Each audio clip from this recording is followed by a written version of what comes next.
You had mentioned earlier that during the pandemic that they closed down the strip clubs because you ladies were not essential. Right.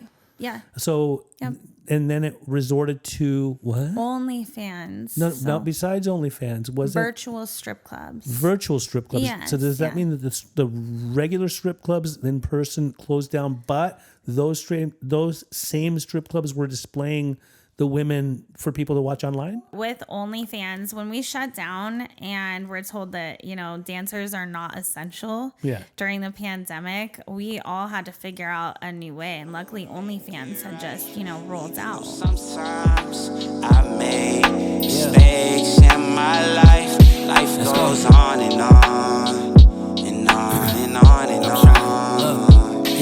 Hey, I got wisdom from my papa. He ain't have a lot of money, but he taught me how to keep the perfect posture. So folding under pressure, that ain't something that I'm about to. Crabs in the barrel, I'm just trying to be a lobster. I hit my cousin, told him to call. It's been 12 years and I ain't heard from him at all. Had a little fallout over some money.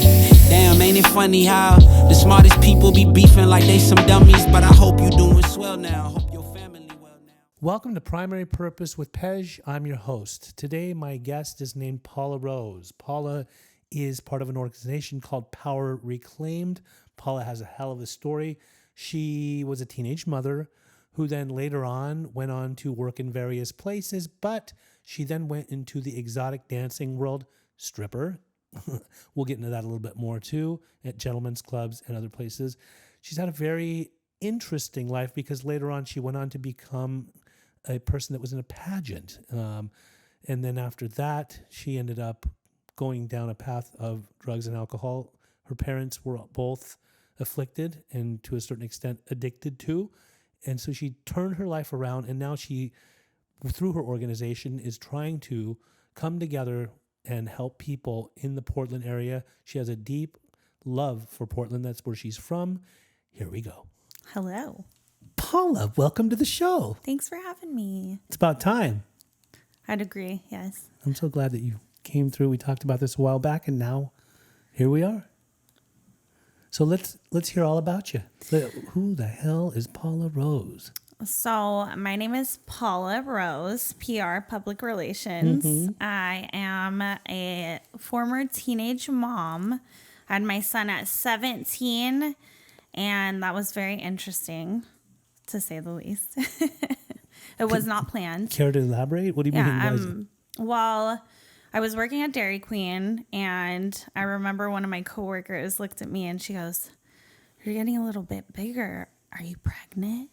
And she just said it as a joke, and I looked at her and I was like, no freaking way. I was like, that's impossible. You didn't even know? I had no idea I was pregnant. And then, I started thinking about it. I went home and I took a test and I was pregnant.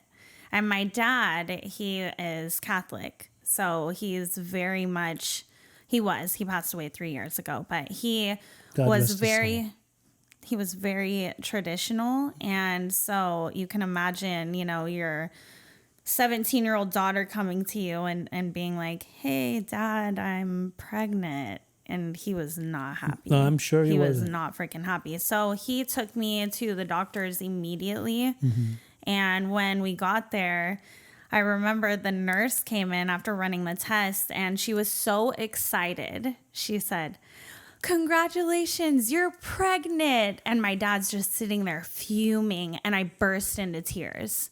Because when I was in high school, I was an AB student, and, I was a little rebellious. I'd do the regular teenage stuff like skipping school. I wasn't super into smoking pot or, drinking heavy. I was really into learning, and I had my whole life mapped out. Mm-hmm. So I was going to graduate school. I was going to become a Marine, and I was going to travel the world. And that was my dream, So in that moment, she's like, "Congratulations, you're pregnant." I'm like, oh my God, I start crying immediately. And you didn't want to have it. I was terrified. Were you in a relationship with No, I was 17, not in a relationship. I had, I had gone to this party, and some stuff happened at the party, mm-hmm. and I left the party. And that was the end of that. you know? So when I found out, it was a shock to me. Yeah, it was not a good day, to say the least. Now, I love my son to death. He's the best thing that ever happened to me. You know, I can't imagine my life without him. And so when I was sitting in the room, she's like, congratulations. I was thinking about all these things. Well, my family didn't believe in abortion, you know, and I didn't want to get one. Yeah. And so I was thinking, okay, me and my dad discussed it, and he said, you can adopt him out. You're only 17. You don't know what you're doing. Yeah. And I agreed. I said, okay, I'll adopt him out.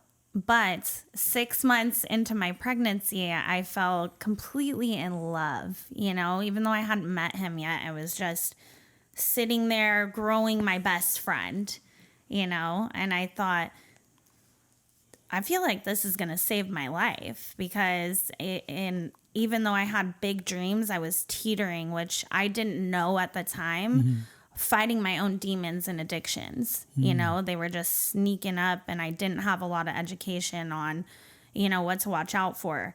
I was raised by a single dad. My mom left when I was 4 years old because she was a meth addict. Yeah. And so she was completely out of the picture, and I had no idea about the other side of my family, you know, and the criminal history, the drug addiction, everything that side of the family was up against. All I knew was, oh, dad, military, veteran, by the book. My dad was a very logical, by the book, rule follower, church goer guy, you know? So, anyways, where was I going with that?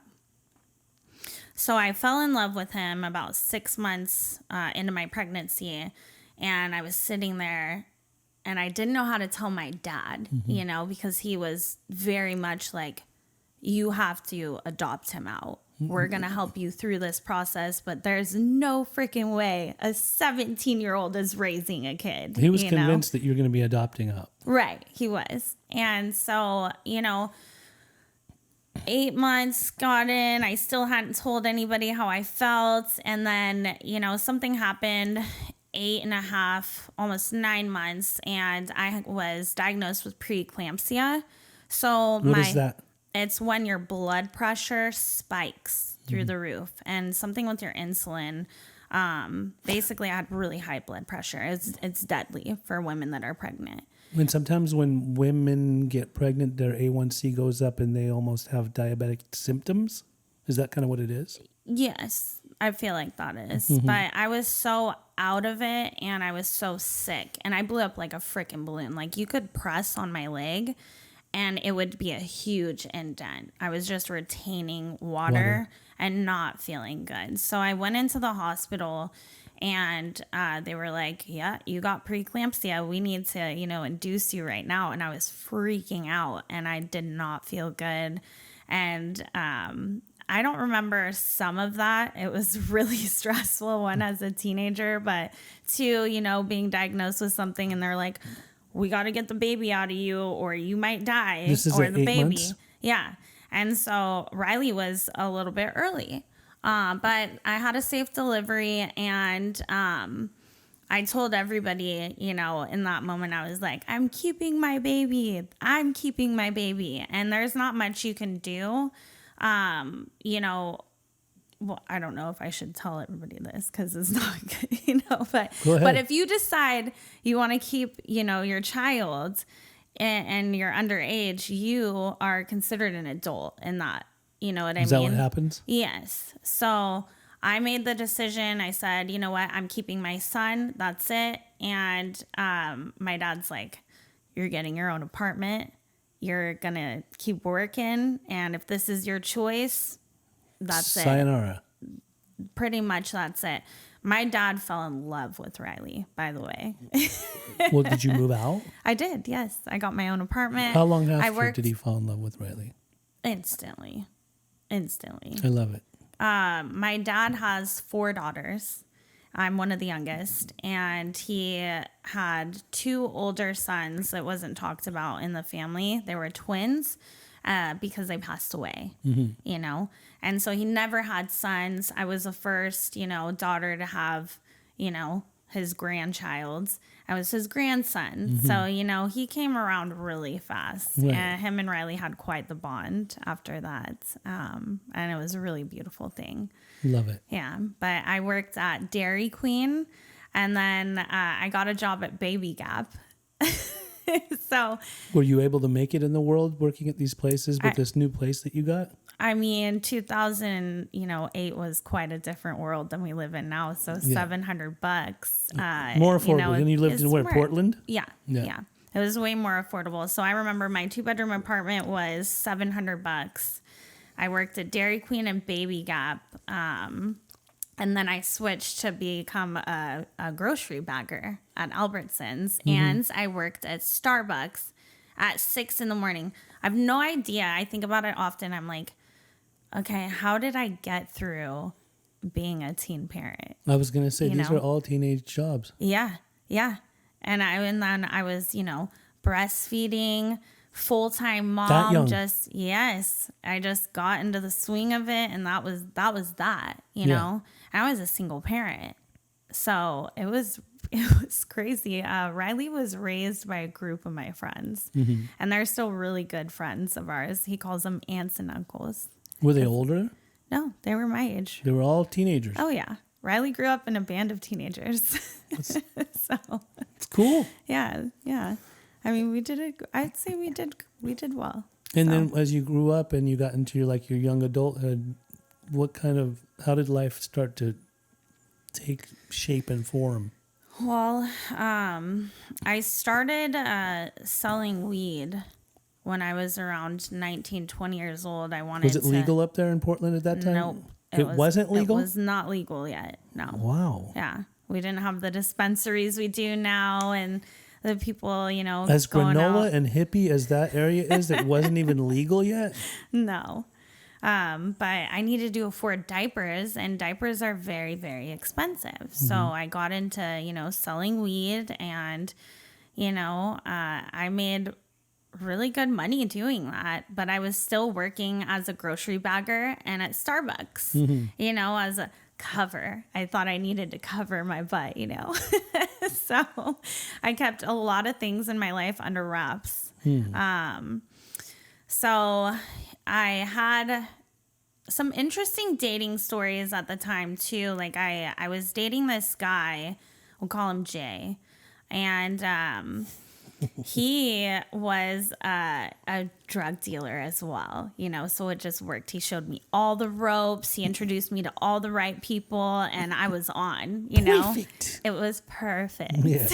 Well, unfortunately, Jay was an addict, and he liked to dabble in heroin and other hardcore drugs. And I had my innocence about me still at that time, despite being a drug dealer, you know what I mean? And so I didn't know how it would affect moods and how crazy people can get. I was young, I was 19, I was in love, and that guy ended up, we're sitting in the car, Riley was at grandparents' house because I still had, they agreed like, oh, you'll need your weekends, and, we'll all help out. Yeah. And so I was like, okay, that's cool.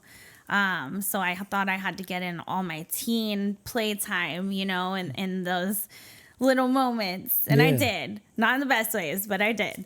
And so I was sitting in the car, and I had a fake ID that said I was 24. I don't know how anybody would believe that. And how old were you? I was 19. I said I was 24. So I'd use my fake ID, and we'd get some beers, or we'd go to this bar called West Union, West Union in Beaverton.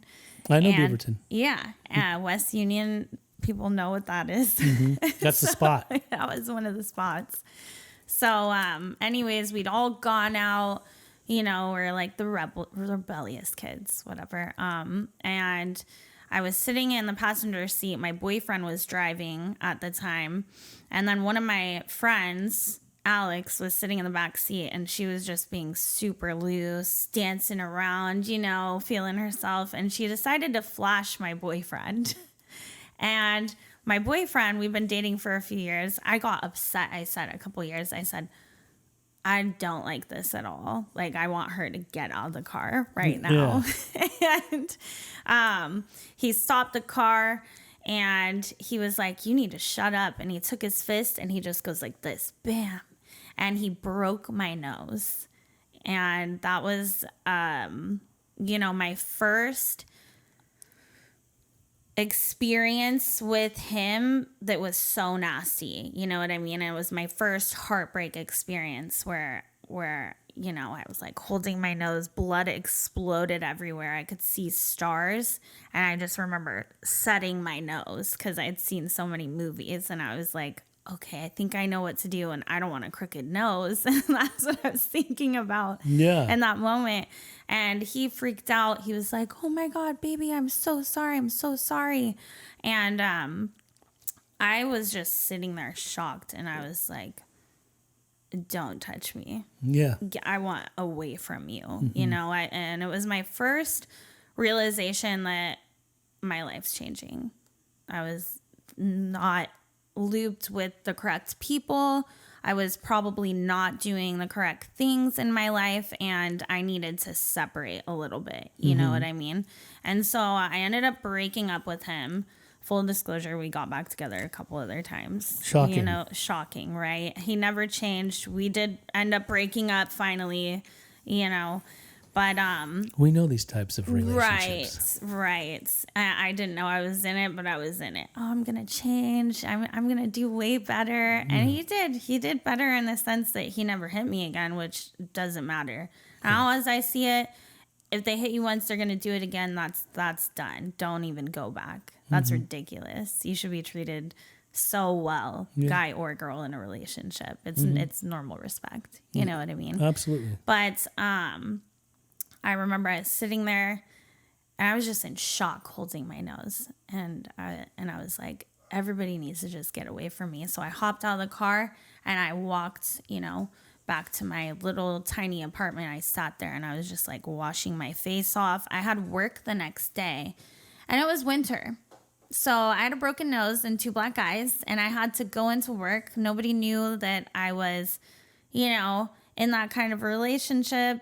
People thought I was pretty like sweet, bubbly, sweet young mom.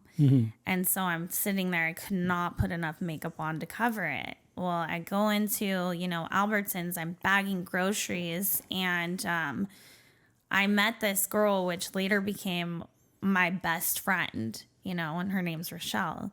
And she used to come in with her little daughter, C, and I just fell in love with her daughter. We had kids the same age. Rochelle's a couple years older than me. I remember looking at her. She was a single mom at the time too, going, wow, that girl is so put together, and she's so cool. And one day she looks at me and she saw that and she goes, are you okay? And I looked at her and I was like, yeah, of course. Why wouldn't I be? And she says, do you want a different job? And I looked at her and I said, what do you mean? And she goes, well, I mean, do you like your job? And I said, no, I've always wanted to bag groceries the rest of my life. Like, this is my dream job, Yeah. And we started laughing. She gave me her number. She goes, give me a call. I'm going to hook you up. Well, I ended up giving her a call. We became instant great friends. Our kids played and stuff. And she ended up getting me this job as an administrative assistant, making $20 an hour in Lake Oswego. And that was huge for a 19-year-old. And, for sure. Back then I was... It's been bagging groceries and working at Starbucks and shit. Oh, yeah. I was balling. I was like cloud 9. The only problem is that I was still doing, my other business on the side. Slinging dope?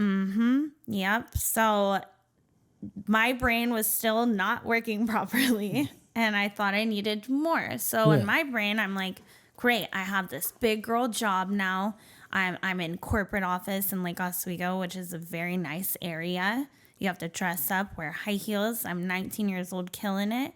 And I brought in the wrong purse to work in the office. And it happened to be this big old purse that I carried around my pounds of marijuana in. And I had another office purse. Well, I was tired and I grabbed the wrong purse. So I brought in a purse full of dope into my nice office job. And these people are very, business suits, very professional. And the front office started reeking of bud. And I remember at the end of the day, I got called into the owner's office.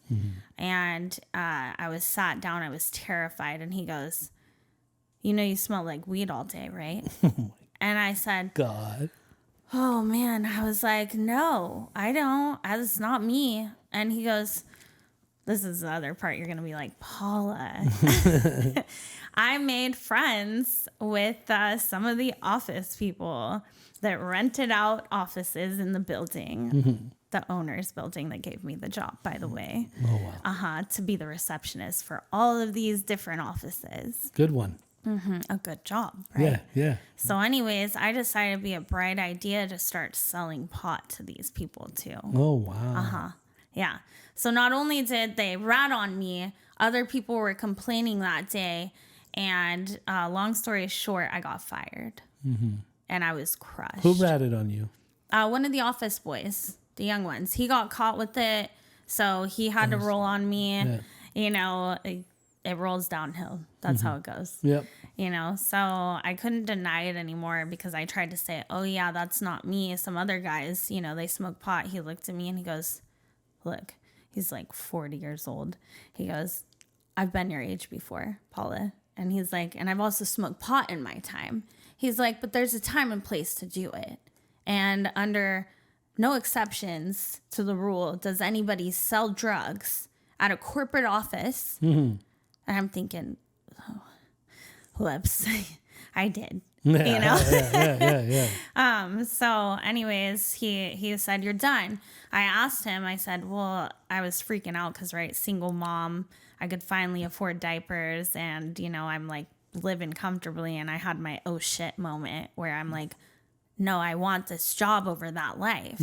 But I was done. He said, nope, pack up, lesson learned. It's going to be a tough one, kid, but hit the road. Right. So in that moment, instead of stopping, I decided to sell more, right? Yes. Of course.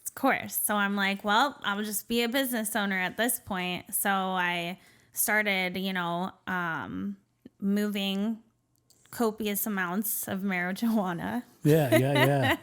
And having some people pack it in my apartment. I thought I was so cool, right? Because you had a lot of it. Oh, yeah. And, I didn't understand, the concept of like we were committing felonies all the time. Oh, because it was totally illegal. Right. It was totally illegal at that point, Imagine when it legalized, I was like, dang, I missed my moment to be a dispensary owner or You and me both. or a manufacturer. I should have had a pot farm, and then the government could be paying me at this point, right?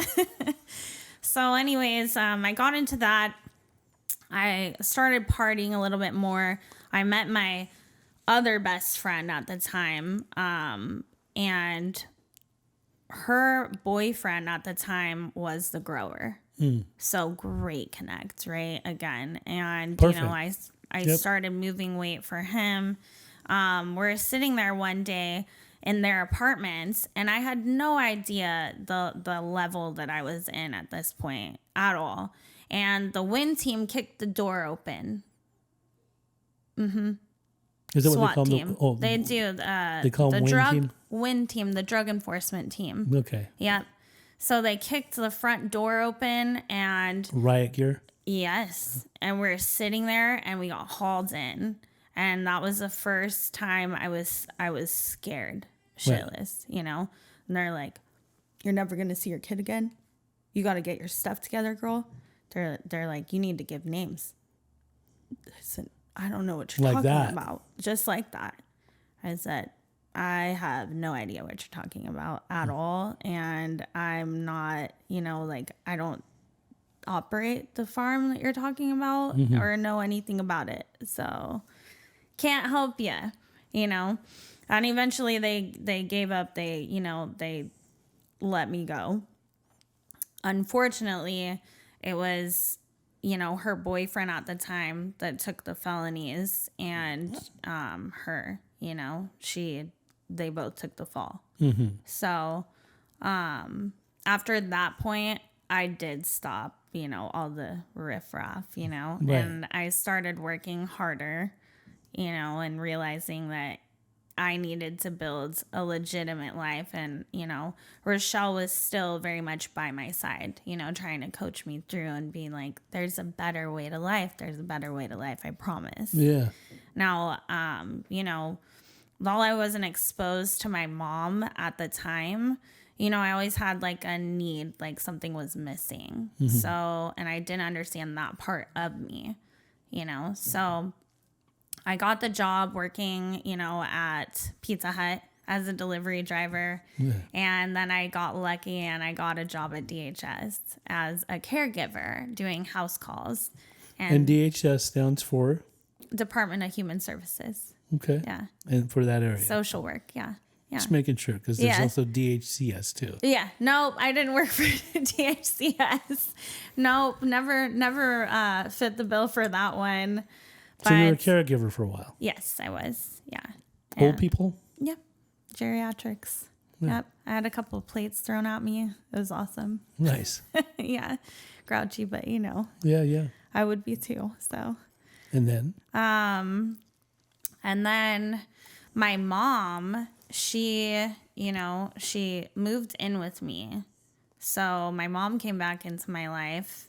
And I got to back up a little bit because before I became a teen parent, I had a couple of run-ins. You know, I was raised by a single dad, but he met this lady that convinced him that I was a bad kid and I needed to go into a home, you know, foster care home. Okay. So I was sent away at 10 years old. It was the weirdest thing. I got picked up in my 4th grade classroom, you know, by DHCP workers, right? And they took me to a children's farm home for a while. Oh, it's a while. Oh, wow. I was there for like 9 months. Oh, wow. Yeah. Yeah. And I didn't understand. I said, okay, where's my dad? Yeah. You know what I mean? And my dad was a heavy drinker, you know, at the time. So he was an alcoholic.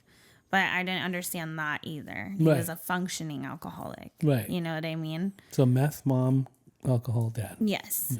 Yeah. Yes. So anyways, I was upset about it, right? And I ended up going back home with my dad, but I hadn't forgiven him, you know? I was super young. You were upset that they sent you away to foster care? Oh, yeah. Big time. Big time. I got, you know, foster care messes up a lot of kids. The system is completely broken. Yeah. You know what I mean? And I strongly dislike when people speak on the system and, you know, put it on a pedestal. It's not on. Yeah. That have zero experience in the actual system. And I just look at those people and I'm like, wow, ignorance really is bliss, you know? Yeah. But it kind of started my need to meet my mom. And I said, okay, my mom's going to save me. I had no idea she was a meth addict. So my mom's going to save me. She's going to want me for sure. Yeah. And so I kept pushing for my mom and being rebellious and, you know, a bratty little kid and just calling for her 24/7. And eventually my dad just said, okay. He said, you want to meet your mom? I don't think it's a good idea. I was a couple years later.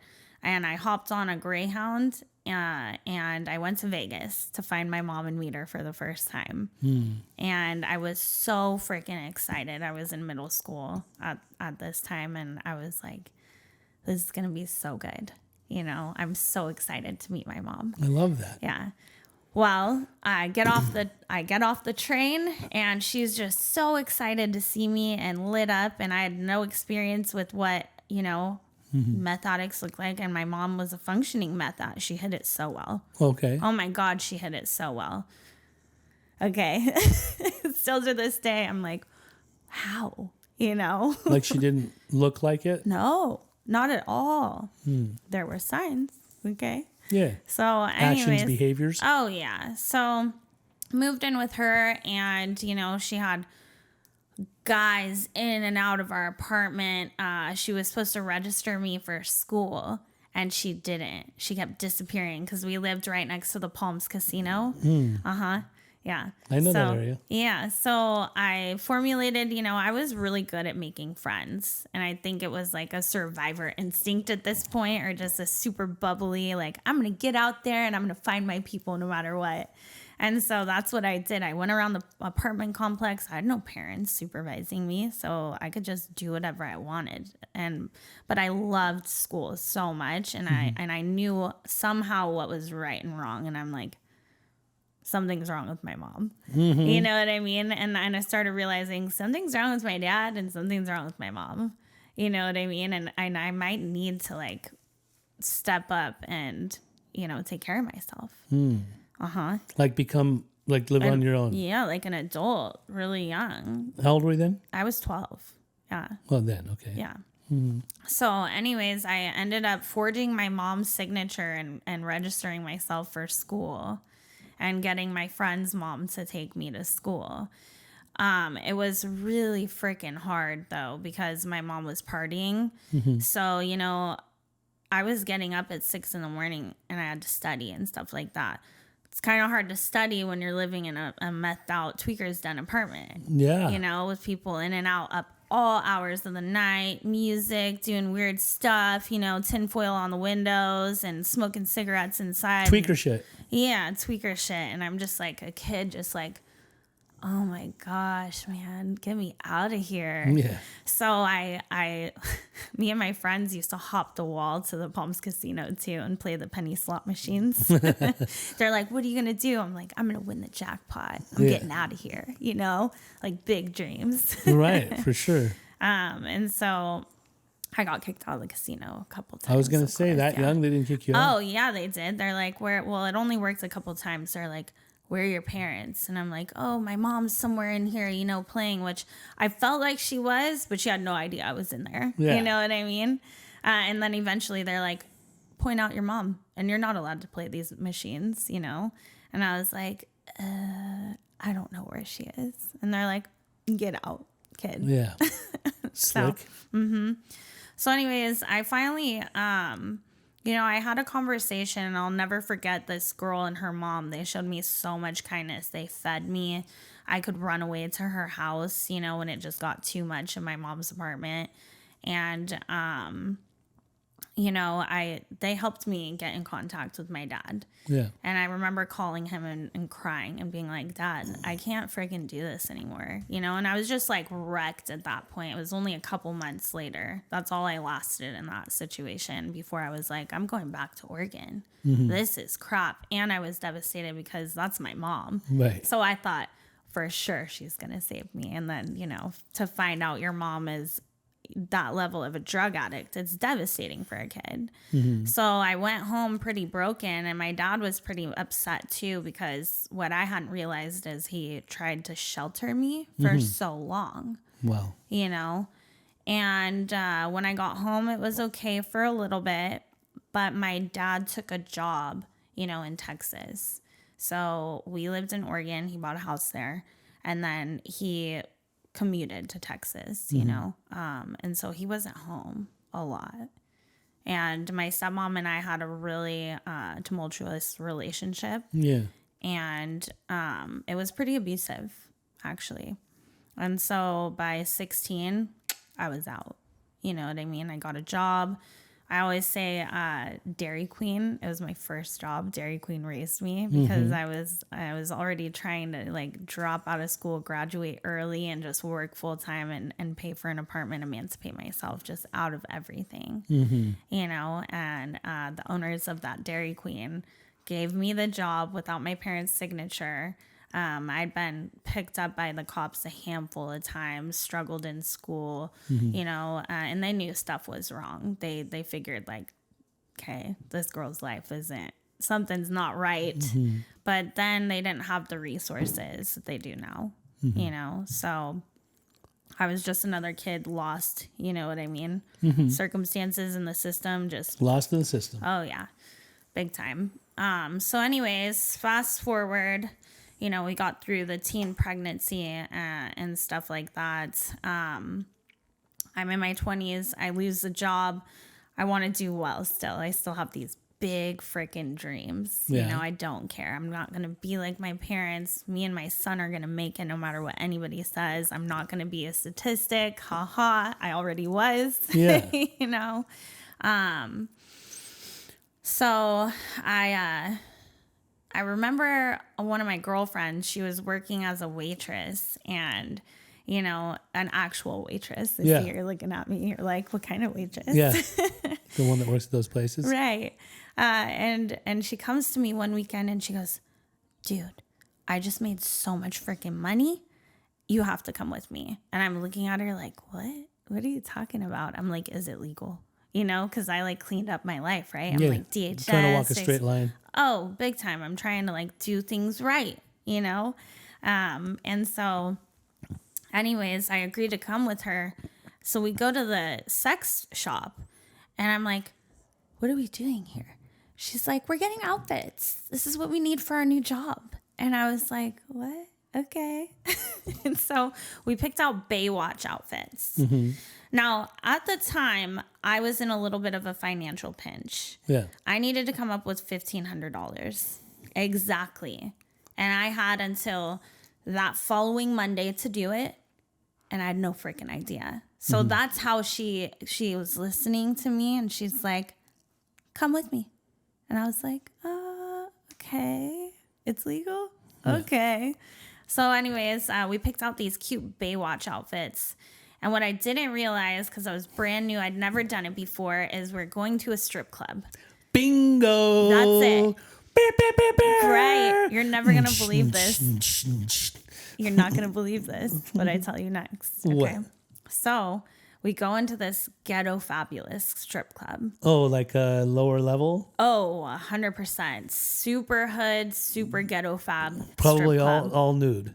Oh, it was all nude, 100%. Yeah, for sure. And no alcohol being served there. There was alcohol being served there. They serve alcohol and still do nude in Portland. Of course they do. Yes. Yeah. But weed's illegal. Right. But weed's illegal. Right. At Until that time. they can At get that tax time. it. We and know make later money. weed became legal. Hey, you know what? Uncle Sam wants his cut. Yeah, exactly. Of course. It's of course. Nationally. Right. Always. Gotta pay Uncle Sam. Good old Uncle Sam. So you went We to this love it. ghetto ass strip club and then? Yeah, so I went into this super ghetto strip club and I cleaned up shop. And I was sitting and cleaning up shop means I did well. I had a freaking blast. I got drunk. I was dancing. People loved me. I was like the PR star. was making it rain. Oh my gosh, I was making it rain. Yeah. I was the star of the show. I was baby face, brand new into the industry, bright-eyed and bushy-tailed. So I'm sitting in the strip club dressing room, and these girls walk into the dressing room. Now, beforehand, the security guard kept coming up to me and flirting with me and like asking me, you know, in the private rooms and tabbing my money and stuff. And I didn't even know what was going on or have the forethought of, you know, watch your back in that kind of industry, Sure. right? So I'm just like all innocent and cute, just thinking everybody's friendly, right? Well, I'm sitting in the back dressing room and 6 girls walk in and they look pissed. And they offered me meth or coke. I couldn't tell, but at that time I was not into drugs. After seeing my mom and everything, haha, right? We're gonna laugh later about that one. Yeah. I hated drugs, hated them, Yeah. you know? So anyways, I was like, oh, no, thank you. And then I heard the door click and they locked the dressing room and kind of like made a circle and they started shoving me back. And I was like, all right, I've been in the system a little bit. I've been roughed up in life a little bit. I've been around some stuff, even though I look super bubbly and innocent. And I'm thinking in my head, I'm like, I'm going to get jumped right now. You know what I mean? So I, you know, when they threw the first punch, I threw my bag because I didn't want to get robbed either. Because essentially they wanted to rob me, right? That was the goal. Were they mad that you took all their money? And that I flirted with their boyfriend. I was trying to take their man, you know, their man and their money. I think he must have been like pimping them out or something. I'm not sure, but I like walked into the wrong club. That's all I know. And I messed the money up, right? Yeah. which is a big no-no. So anyways, I took a beating that night really, really freaking bad. And it's my first night ever dancing, ever. And they actually broke my orbital rim on the left side of my face. They broke my jaw and busted my ribs. Jeez. Yeah, I got messed up so bad. And by the time they were done jumping me, because all I could do was just like cover my face. And, you know, it's 6-on-1. I'm not going to win that. I don't care what anybody says. And I'm not an MMA fighter, Brazilian jiu-jitsu pro or anything like that. So it doesn't matter. You know, I'm outnumbered. Yeah. So anyways, I go out of the dressing room. I had the forethought, even though I was dazed and confused, like I was covered in blood, and I grabbed my bag of money and I hopped in my car. I drove straight to Rochelle's house because she's watching my son. You know what I mean? We watched each other's kids, and she knew I was going in to do that. And so I got into the house and I couldn't even talk. I walked upstairs and she was sleeping. And to this day, we don't really talk about it, but you know, she's acknowledged it a couple of times and she's like, you scared the shit out of me, dude. Because I was covered in blood and I flipped on the lights and I couldn't talk. I was in so much shock. And so she woke up to that. I was just standing there, just covered in blood, staring at my best friend. And she's like, oh my God. So she goes downstairs, she gets me a bag of frozen peas, and she's like, casually, she's like, well, how much money did you make tonight? And I was like, I don't know. And I still wasn't crying or nothing, you know? And so I handed her the bag. I was just sick to my stomach. I was like, here. I was like, can you please count this? I can't. She counted it up. I made $1,500 to the dollar that I needed for mine and my son's house. You know what I mean? To solve all those problems. One night. And she goes, you fucking did it, bitch. You did it. And she's holding it up. She's so excited and I'll be damned, you know? And I burst into tears. I was so, I had so many emotions. I was couldn't believe I had the money and that I, you know, saved our house. And also that, you know, that stuff happened. It registered. And I was just, wow. After everything, you know, and I actually accomplished that. I just didn't know how to feel in that moment, you know? So anyways, I obviously didn't go back to work right away because you didn't need to right now? No, I did. You needed to heal? Yeah, I needed to heal, right? They took me out of the game. They busted my moneymaker, you know? Yeah. So anyways, when I went back to work, I actually started working for Stars Cabaret in Bridgeport, Lake Oswego, which is a very much nicer club than the club I got. More classy. Very much so, yeah. Gentleman's club. That's a gentleman's club, yes. Right? Gentleman's club. Yes. So anyways, I continued to work as a stripper, a dancer. Call them exotic dancers. Okay. And Who strip their clothing off. Right. Yeah. We're exotic dancers. At a gentleman's club. At gentlemen's club. Because they're a bunch of gentlemen that come and congregate together to watch the exotic dancers. Absolutely. Strip their clothes off. Right.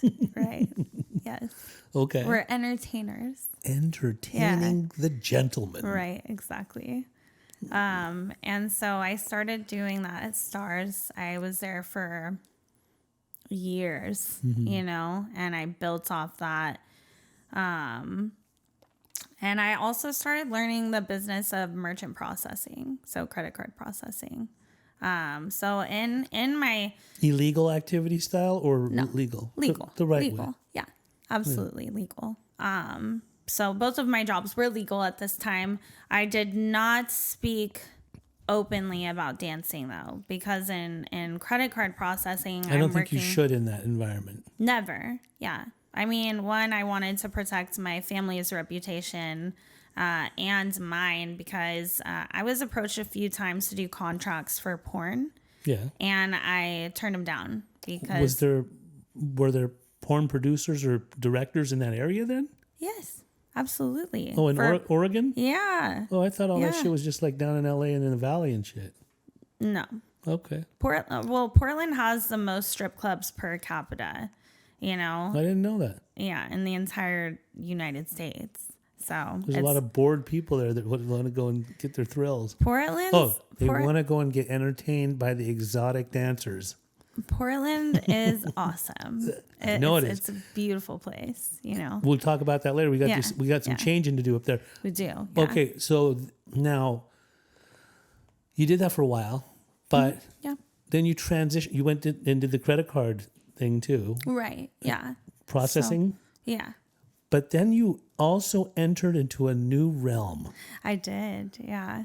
So while I was doing my transition, which I was very careful, by the way, as I said before, to, intersect and come out publicly and say, I'm a stripper, and really make that like my whole entire being and brand and persona. I kept it so hush hush. My family was religious. I didn't want to like mix with my mom's side of the family. I wanted to like build something to me that was worthwhile, and also as a mother, I wanted my son to be respected. I didn't want anything ever to touch his life. Yeah. So and business owners wouldn't take you, they wouldn't take me seriously, and I knew that. Yeah. If they knew that you were doing that life, right. that job before. Right. Or even simultaneously. Well, yeah, because when you're in business in credit card processing, it's a no-no. Yeah, you deal with so much stuff you cannot intertwine that kind of thing. Yeah. Ever. So anyways, I had been transitioning out into credit card processing. I kept my dancing life and all of the stuff I'd been through very much under wraps. And I had this business girl persona. Mm-hmm. And I remember Miss Oregon kept reaching out to me. Miss Oregon from? Miss Oregon. Miss Oregon from the pageant? Yeah, from the pageants, United States of America pageants. So Miss Oregon was... what made her reach out to you? How did you know who you were? Well, I actually don't know. I think I just went through a phase where I just added a bunch of people or accepted a bunch of, friend requests online. And she was one of them? And she was one of them, And so she reached out to you for what?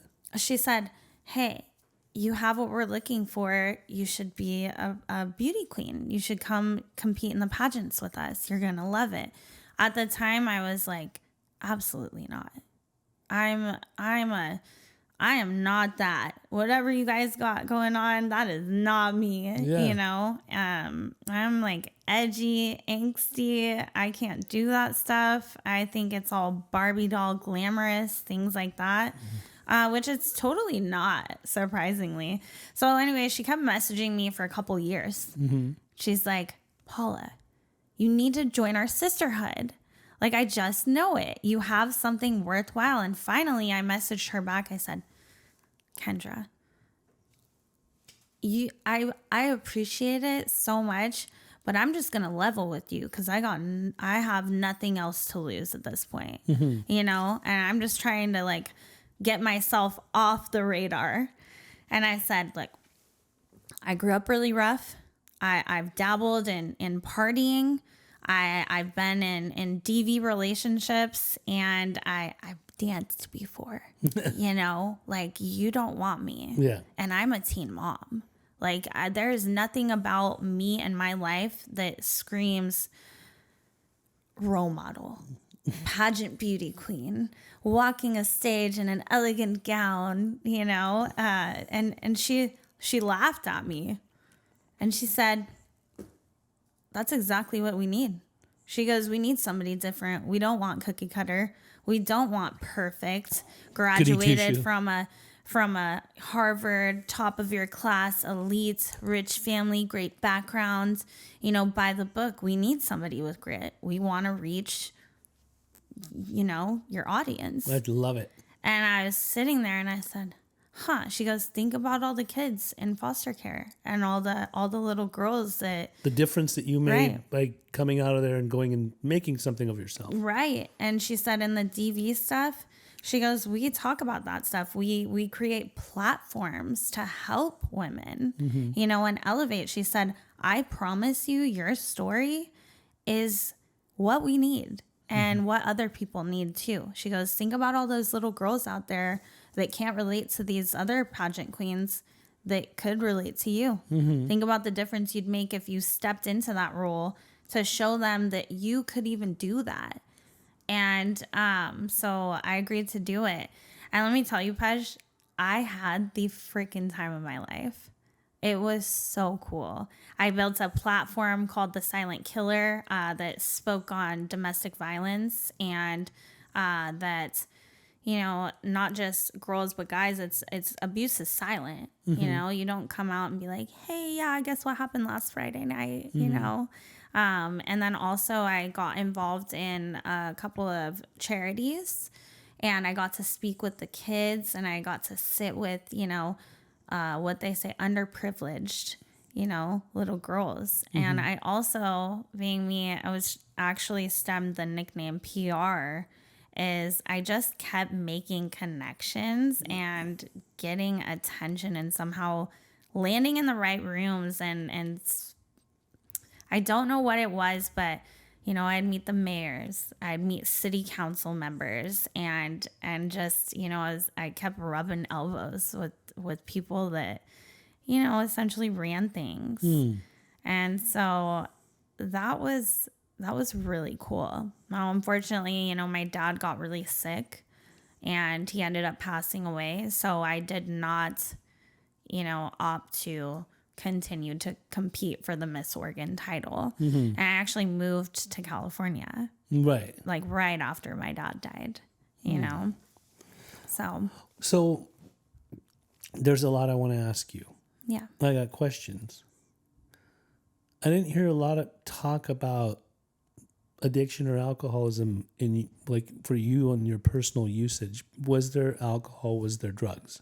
So when I was 24, my mom had lived with me for the last time, and she had not gotten clean at all. And prior to this, I had tried so hard to separate myself from my addiction, which lived in me, my family disease, I called it, you know, by that point. And I had that devastating crash out moment where I realized, like, why am I even trying? You know, like, nobody cares. My dad's a drunk. My mom does drugs. I you know, like, I'm going to party hard. You know, I've been good my whole life. It's doing nothing for me my whole life, thinking I've been so great just because I hadn't touched drugs. Wow. Right?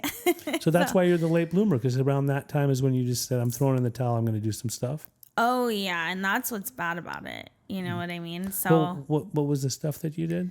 Oh, drinking? Anything. Yeah. Drugs? So I tried heroin. I tried Oxycontin, Xanax bars, cocaine, and drinking, you know, and I like to mix that. So for a while I was... You're a millennial, aren't you? Huh? Are you a millennial? Yes. Those are millennial substances. Yeah. Xanax bars. Oxys. Yes. They don't make oxys anymore, I don't think. Except they're not accessible anymore. They make them all. You just, whatever. We're not trying to give anyone any ideas. Right. Cut that out. I'm going to ask you some questions. Okay. When did you first realize that rock bottom could actually be the beginning of your rebirth? Well, I was at a party and I was smoking pot and drinking, and there was substances at this party, and somebody thought it would be a really fun idea to lace my pot and my bong with what? DMT and ketamine. Kidding me. I'm not. They do that? Yes, My they did. God. So just when you think you've heard it all. So I thought I was fine, and then I ended up having a seizure at this party, and nobody called for help, you know, because that's kind of what happens sometimes. So I'm having a seizure, and, you know, obviously the drugs did not work well with my body, and I ended up going into a psychosis that I had no idea about, you know, for days. Okay. So during this psychosis that I was in, I decided to get in my car and drive down I-5. And keep in mind, I was, you know, this is like when I'd gotten my stash and everything. I was trying to, like, you know, do all this cool, different stuff with my life, but still partying, you know what I mean? So I get in my car, I start driving down I-5, and this semi truck, he started looking at me, and I was speeding, and I had no idea I was speeding. I just thought I was driving normal, and I wasn't. I thought I was Ricky Bobby. So anyways, he's flipping me off, and I start road raging with him, and I'm flipping him off, and then these trucks pull up. They want to race me too. And then this semi, he's like, rolls down his window. He's like, F you need to stop it. And I don't know what came over me, but I just got in front of his semi, and I started brake checking him. And I ended up stopping his semi completely in the middle of the highway on I-5. And there was like 30 to 40 911 calls. Yeah. And I am in my psychosis at this point. Oh my God. I have no idea. And I get roughed up by some state troopers. They were not having it. And I was just out of my freaking mind. They ended up putting a shot in my arm, and I just was out after that. And I woke up in the psych ward. And I was terrified, and I was groggy, and I'm like looking around, listening to these people screaming and stuff. And that's when I knew, I was like, it's a rock bottom. Oh, yeah. It was a complete rock bottom moment. And there had been a couple of those, leading up, that I just still didn't get it. I still thought I was fine, and I wasn't. But I didn't care either. I can't sit here and say, oh, yeah, when I was like partying and drinking and stuff, I didn't know what I was doing or that it was questionable. I did. I didn't care, But what's tea for other people is my testimony. Because when I woke up, I was just, I couldn't get out of there. And I'm like looking at people like, no, I don't belong in here. Why am I in here? And they said, well, it's here a jail, and our jails are full. And I go, oh. Okay. So I'm going to jail. Well, I was facing 4 felony charges, at the time, and because I got in big trouble for that.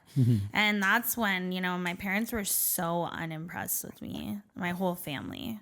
And they were just like, are you done yet, bro? Like, are you done yet? And I'm just in a bad mood, I don't want to have accountability in that moment. I'm like, no, I'm probably not done. Okay. I said Justin Bieber went to jail. So anyways, So I have another question. You lived so many lives: teen mom, stripper, pageant queen, founder. Which version of you saved your life? I would say, first and foremost, being a teen mom, and not just that, but my son. My son has always been,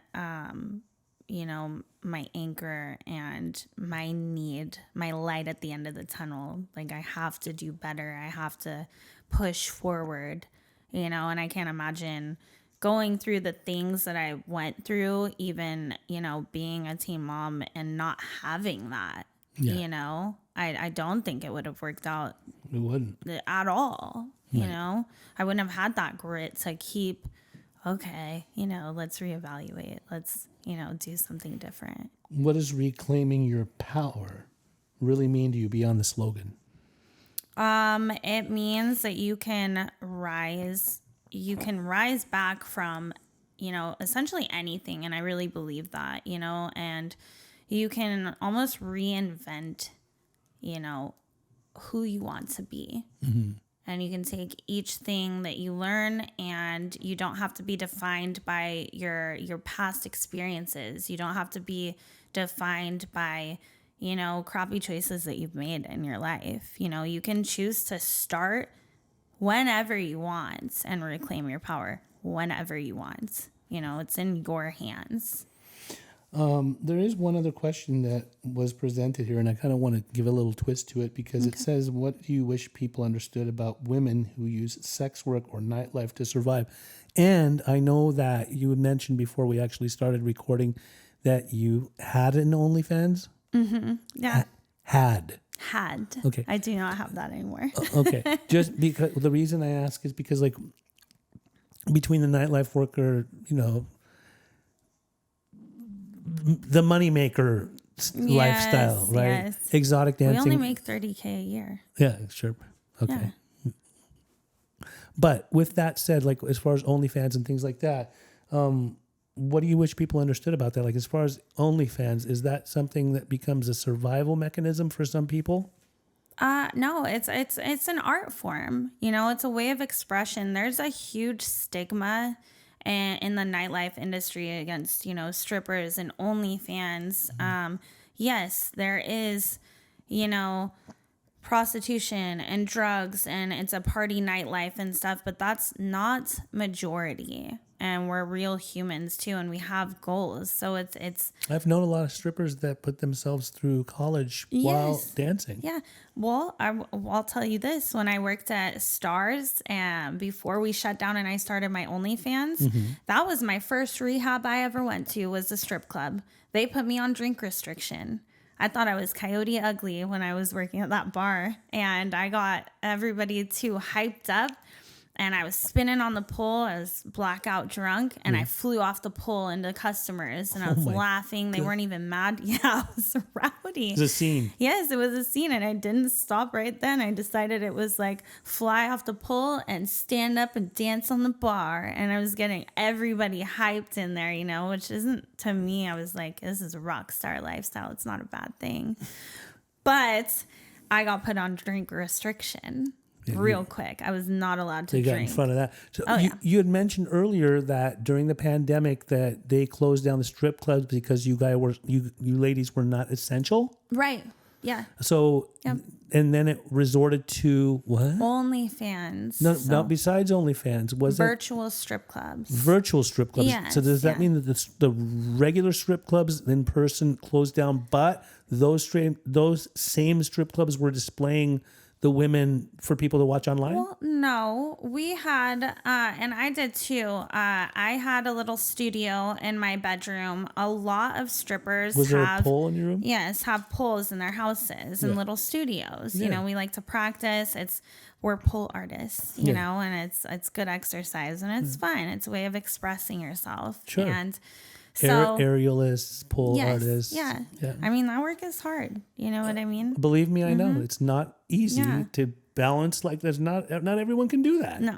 I certainly could never. Right. Well, it's hard work for so many different things. But with OnlyFans, when we shut down and we're told that, you know, dancers are not essential during the pandemic, we all had to figure out a new way. And luckily, OnlyFans had just, you know, rolled out. And, you know, I started my OnlyFans. So essentially we called them virtual strip clubs. So what that means is people would subscribe to our pages, and then they'd book, you know, 30 minutes or an hour of a private live session.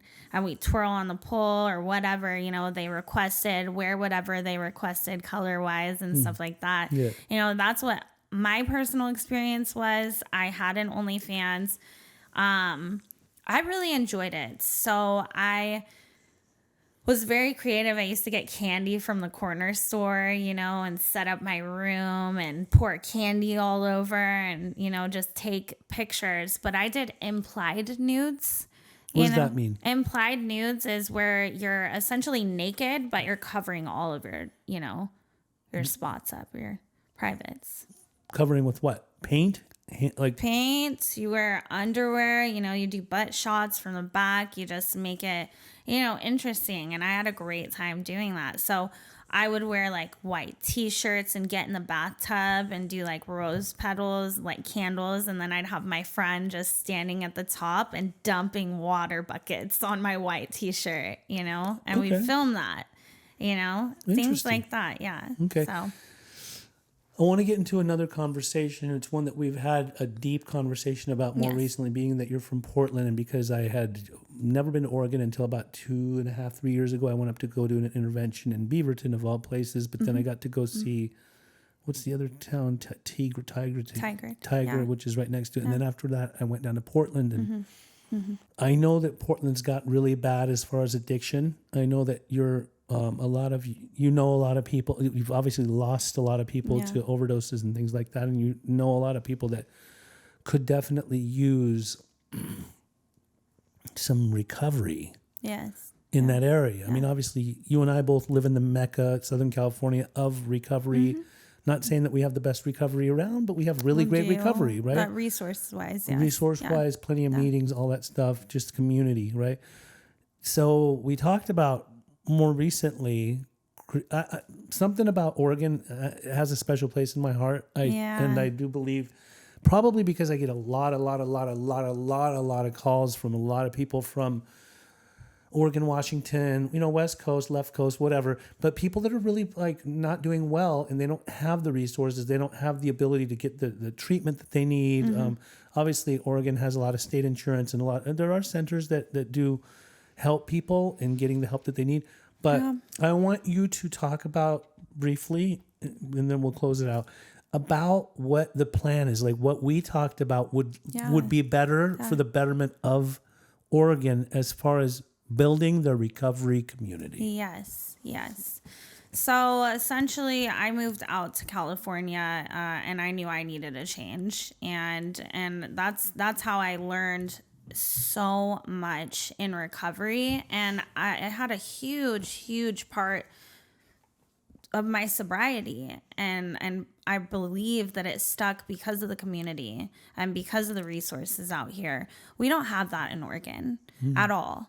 And it's sad. In fact, they legalized drugs. And they legalized them. It was crazy. Like at the beginning of the pandemic, they legalized drugs that were never legal in this country. Yeah, they did. And psilocybin. And I know you'll probably hate on me friends for this, those people that support that movement, but why did they then take it away? Because obviously it became a problem.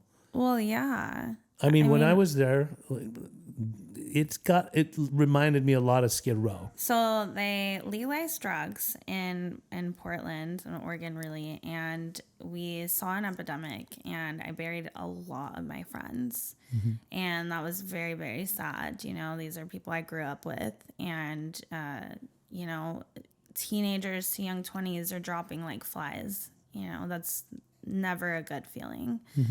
And so when I got down here, I always knew in my heart that I need to make it back up north. That's my home. And I wanted to take, as many tools from this area, because it is called the Mecca of recovery. And I wanted to bring it back up north. We need so much help up there. Sober lounges is something that me and my friends dreamed about. Ironically enough, in some trap houses in active addiction. Right. As it's amazing the ideas that you come up with when you're in actively addiction. Using. Yes. Well, I mean, I'll support you in any way I possibly can. I like it up there. I'd like to go visit up there, and maybe we can create a better movement. Yes. Yeah. We need sober lounges. We need more funding for sober living, and just more funding, period, and meetings. If we could take the structure of meetings we have, here in Southern California and put that up north, and we could. And I think that would be really good. Yeah. How can people find you if you want them to find you? If, let's say, there's people that are, that have gone through some stuff and they'd like to just be able to connect with you and talk to you, is that a possibility? Absolutely. What's your socials? My social for Instagram is Paula Rose _ public relations. And then my Facebook. PR. Yes, PR. PR. Public relations, Paula Rose, PR. And I would love, anybody that is going through anything or looking for a way out or even looking for a friend can definitely reach out to me, Love it. Yeah. Awesome. Yeah. Well, mostly women, or you don't care? I mean, I think I'm an excellent resource for women. I would be an absolute liar if I said I hadn't helped some of my guy friends in recovery. We know some. Yeah, exactly. And I don't like to close the door on anybody. What I will say is if you come to me as a dude, I'm going to redirect you probably to, somebody like you. Yeah, sure. Or, don't be trying to slide in my DMs and ask me for my OnlyFans. She just said she doesn't have an OnlyFans anymore, guys. Very good. You know what? God has a funny sense of humor, if that's what it takes. Hell yeah. Well, I mean, this has been such a joy. It's been awesome talking to you. You've got so much. Like I'm impressed. I really love whenever we talk. Like You're no dummy. Like We vibe. Yeah, we vibe really well. And it was nice to have you come out and talk about all of this. I just love how far you've come in life. And Thank you. Yeah. until we meet again, my friend, Yes, thank you so much. have a good day. You too. Loved having Paula on today. She is a good friend. We have actually been trying to help a lot of different people. We've talked a lot about helping people in the Portland area, not just because we're both from the West Coast, but because Portland is really not doing well right now. On top of that, I do love how open she is about her past. I know obviously she was an OnlyFans girl, and on top of that, she did all kinds of other stuff, to where she doesn't think that it was really, dehumanizing herself when she was displaying herself in the clubs and things like that. She definitely spoke in a way to where she sees it as an art, and I like that a lot. If you happen to like this episode, please do subscribe to our channel, Primary Purpose with Pej. Share it, like it, go in the comment section, make comments. We'd love to hear from you. And until we meet again, sayonara.